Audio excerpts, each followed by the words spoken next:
അസ്സലാമലൈക്കും. എല്ലാവർക്കും സുഖമാണോ? ഇന്ന് നമ്മുടെ ഒരു കുഞ്ഞു വീഡിയോ. ഞാൻ നോയമ്പ് 18-ൻ്റെ വിശേഷമായിട്ടാണ് വന്നിരിക്കുന്നത്. അപ്പോൾ ഓട്സിൻ്റെ പുട്ടാണ്. ഇത് ഇച്ചിരി പുട്ട് മതി.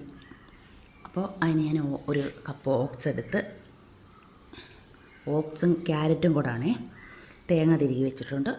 2 ക്യാരറ്റ് എടുത്തിട്ടുണ്ട്. അപ്പോൾ ഇത് ചെറുതായിട്ടൊന്ന് അരിഞ്ഞ് അരച്ചു കൊണ്ടുവരാം, നല്ല പേസ്റ്റാക്കി കൊണ്ടുവരാം.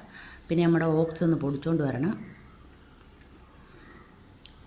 ഇപ്പോൾ ഓട്സ് പൊടിച്ചു, അത് ക്യാരറ്റ് അരച്ച് വെച്ചിട്ടുണ്ട്. അപ്പം നനച്ചിട്ടുണ്ട്. ഇത് ഇനി ഒന്ന് മിക്സിയുടെ ജാറിലിട്ട് ക്രഷ് ചെയ്തെടുത്തു. അതും റെഡി ആയിട്ടുണ്ട്.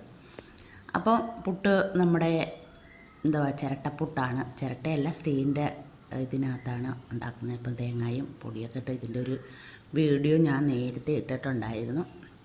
അപ്പോൾ ഇന്നുണ്ടാക്കിയപ്പോൾ ഞാൻ വിചാരിച്ചൊരു കുഞ്ഞു വീഡിയോ ആയിക്കോട്ടെ എന്ന് വിചാരിച്ച്.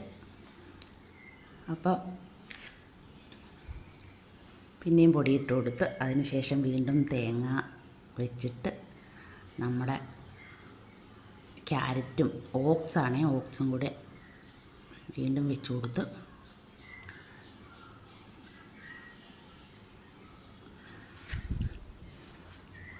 ഇന്നൊരു വലിയ കൊതി, ഇങ്ങനെ ഒന്ന് കഴിച്ചു നോക്കാവുന്ന. ഇത്ര ദിവസം നോയമ്പ് തുടങ്ങിയതിന് ശേഷം വേറെ ഒന്നും ഇല്ലായിരുന്നല്ലോ. അപ്പോൾ റൊട്ടി അങ്ങനെയൊക്കെ അല്ലായിരുന്നു. അപ്പോൾ നമ്മുടെ തണ്ണിമത്തനാണ്. മത്തങ്ങ ജ്യൂസിനായിട്ട് പാലും,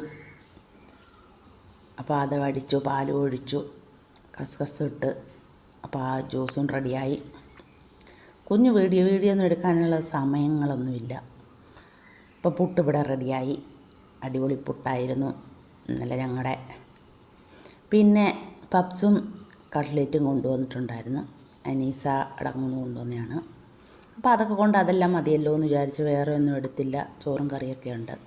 അപ്പോൾ അതൊക്കെ മതിയല്ലോ. ഇതായിരുന്നു ഇന്നത്തെ വിശേഷം.